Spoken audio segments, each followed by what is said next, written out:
Como é que está essa construção desse seu projeto rumo a Brasília, de deputado estadual, representar Pernambuco na esfera federal, Câmara Federal em Brasília? Diga daí, meu querido. Olha, Vanderlei, primeiro para mim está sendo um privilégio. Eu estou muito animado com a possibilidade de nós disputarmos a eleição de deputado federal. Eu sou pré-candidato a deputado federal e acho que me sinto preparado para poder representar os pernambucanos em Brasília, na Câmara Federal do Brasil. Infelizmente, a gente vive um momento de descrédito, de desesperança, onde a população cada vez mais tem negado a política, mas eu entendo que só através da política nós poderemos construir cidadania. E acho que o Brasil precisa viver, a partir do ano de 2019, um novo padrão político. É importante que possa haver uma renovação na Câmara Federal, que possa haver uma oxigenação, e eu digo sempre que essa oxigenação, essa renovação, ela tem que ser não na idade apenas cronológica, mas na idade das ideias. E são novas ideias que a gente vai procurar levar para a Câmara Federal. Eu tive o privilégio de, aos 21 anos, ser, Antônio Inácio, vereador do Recife, com quase 11 mil votos em 2004. Depois exerci por 3 vezes o mandato de deputado estadual, secretário de Estado, e depois de conhecer Pernambuco, de andar o nosso estado do litoral ao sertão, de poder conhecer os problemas regionais na área econômica, na área social, eu me sinto preparado para poder representar o povo de Pernambuco. A conversa com os entrevistados de hoje, prefeito, ou melhor, ex-prefeito de Panelas, Dr. Fred Moreira Lima, deputado estadual. Olha para aí, ó. Como é que é, deputado? Vai chamando para ver se pega. Ah, tá. Ele ou Joacim, vamos ver. Entendi. Doutor Fred, o senhor me disse em off, antes da gente iniciar a conversa, que teria muita coisa para pontuar, para falar diante da população de Panelas. Começamos por onde, então? Bom, eu quero aproveitar aí para concluir o raciocínio de Silvio sobre essa questão de segurança. Né? Fiquei abismado quando eu vinha hoje ouvindo no rádio que ontem mataram em Pernambuco 19 pessoas. Eu fazia uma conta, se isso for a média diária, porque a gente está no meio da semana, final de semana deve ser mais do que isso, nós teríamos 6.900 assassinatos ao final do ano. Deixa eu lhe dizer como é que está a estatística atual. Se nas últimas 24 horas, como a gente realmente confirma, foram 19 pessoas assassinadas aqui no estado. Exato. Foram 9 na região metropolitana e Recife e 10 aqui no interior. Já tem um acumulado ultra negativo no número de homicídios no estado de Pernambuco, chegando a 1.397 pessoas assassinadas. Dessas, 588 mortas no Grande Recife e 809 aqui no interior. Pois é, Panelas mesmo, até a última estatística que eu vi, esse ano já tinham assassinado 3 pessoas. É um número que supera qualquer resultado anual, não é? Que a gente morria uma pessoa por ano, pessoas por ano, e você no primeiro trimestre ter 3 assassinatos demonstra como a população está deixada de lado, porque eu acho que a violência ela é resultado da falta de assistência social, não é só da falta de profissionais de polícia. O governo do estado anuncia aí militantes, 2.000 contratados. Se você fizer a conta, eles vão substituir aqueles que pediram aposentadoria. Na realidade, você não está aumentando o contingente policial, você está somente renovando. E não adianta você ter polícia na rua se você não tiver um trabalho de educação, de assistência social, de cuidado com as pessoas, para que elas não enveredem pelo caminho da violência, e inclusive desses desajustes sociais aí que você citou, porque isso aí é falta também de orientação, falta de educação, falta de esperança.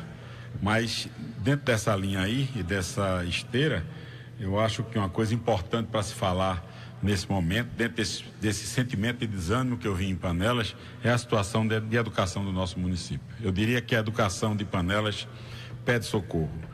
Eu, como você mesmo disse, fui uma pessoa que teve uma preocupação grande com a educação e deixei uma marca firmada de educação como sendo a semente do bem. Eu vejo hoje que Panelas volta a indicadores educacionais anteriores à minha gestão. Nós conseguimos naquela época implantar o projeto Alfabeto, nós conseguimos naquela época pioneiramente no estado colocar o ensino de tempo integral em Panelas.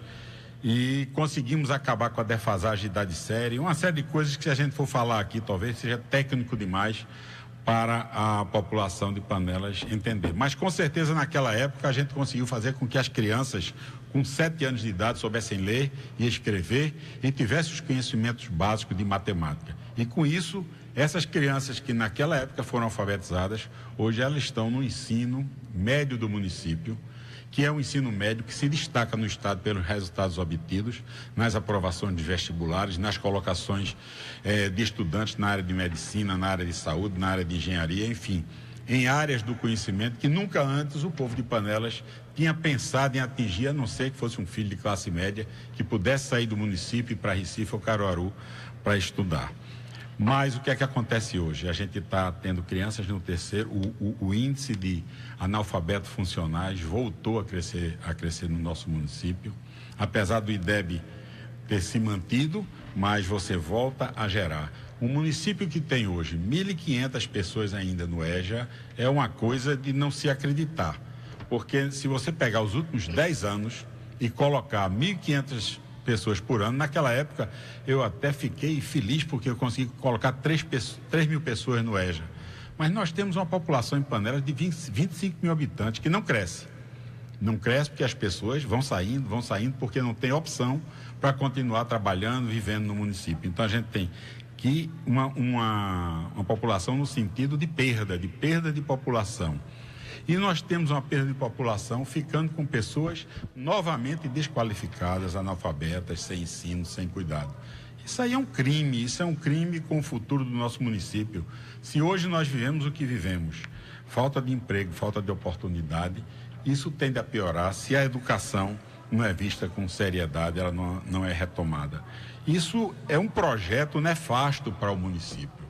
Se a educação é a semente da liberdade, a não educação é a semente da escravidão, de deixar as pessoas dependendo cada vez mais daquele emprego, daquele subemprego, do programa de humanização, sei lá, que ele paga R$250 para a pessoa ter que se humilhar e pedir ao prefeito de plantão para sobreviver. Então, se a gente quer que o município evolua, a primeira questão a se ver é a da educação, a primeira questão a se ver é a da saúde, e foi aquilo que a gente priorizou.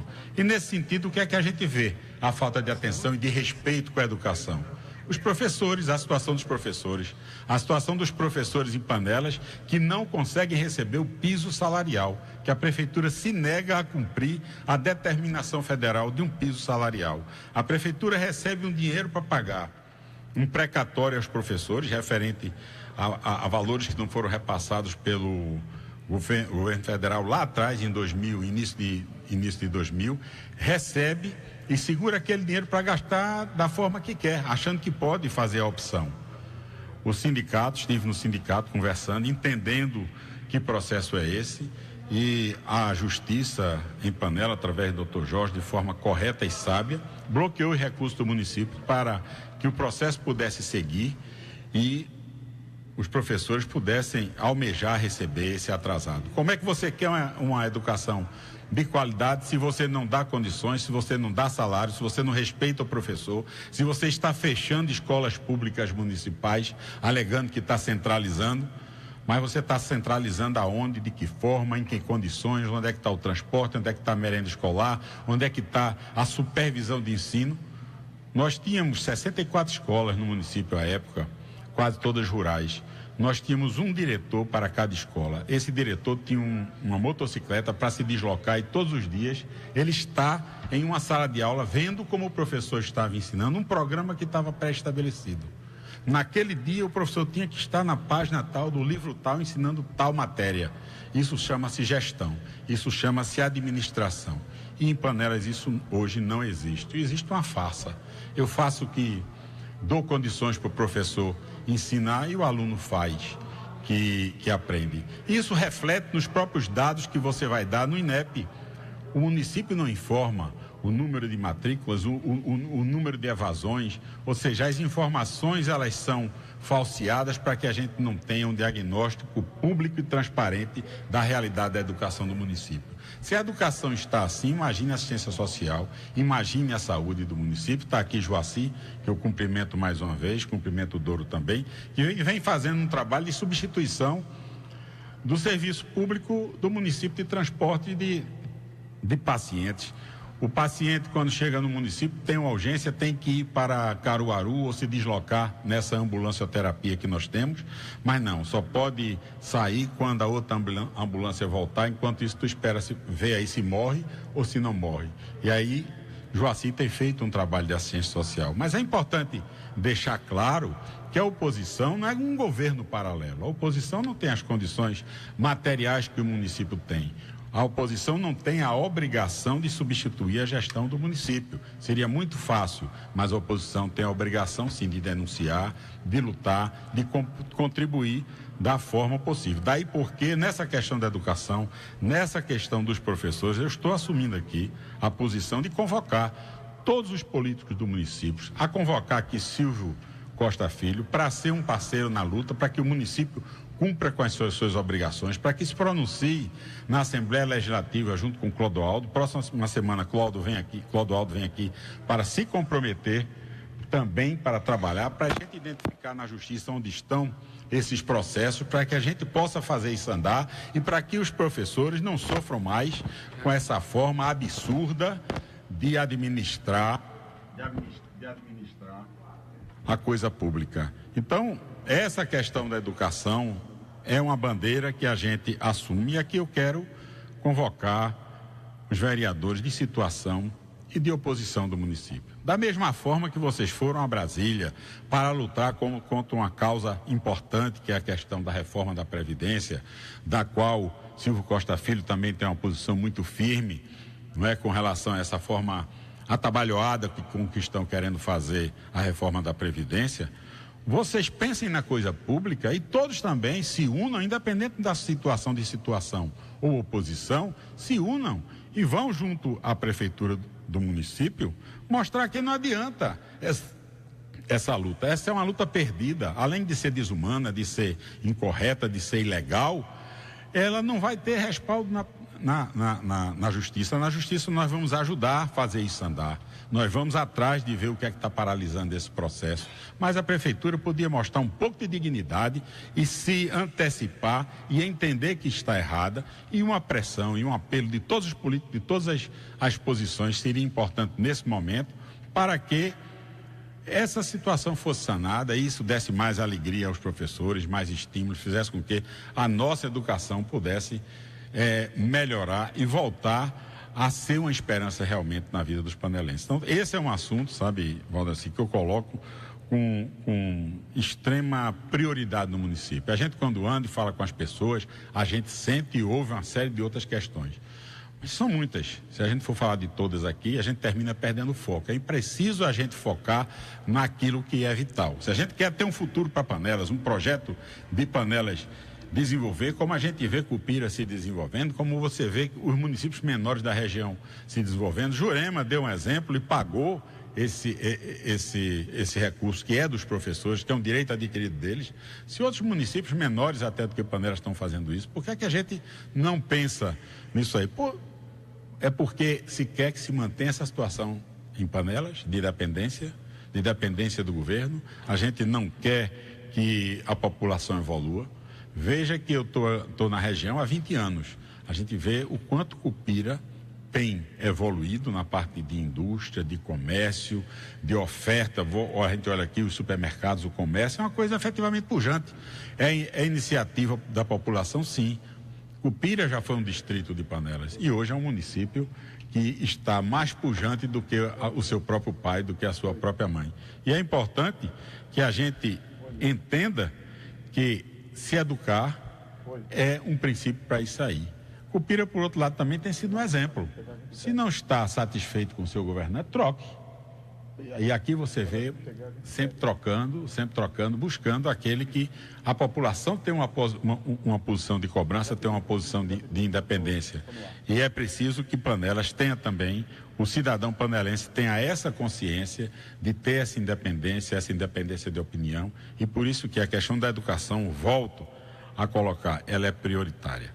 Peço e rogo aqui aos vereadores, independente da situação, todos, usem da mesma inteligência, da mesma iniciativa que tiveram ao ir a Brasília e abraçar a causa da reforma da Previdência de forma contrária. Vão à prefeitura e façam o mesmo tipo de apelo, mas o apelo por aquilo que vai garantir o futuro dos seus filhos. Não pensem apenas em vocês e na posição que vocês têm hoje. Pensem na situação dos cidadãos panelenses.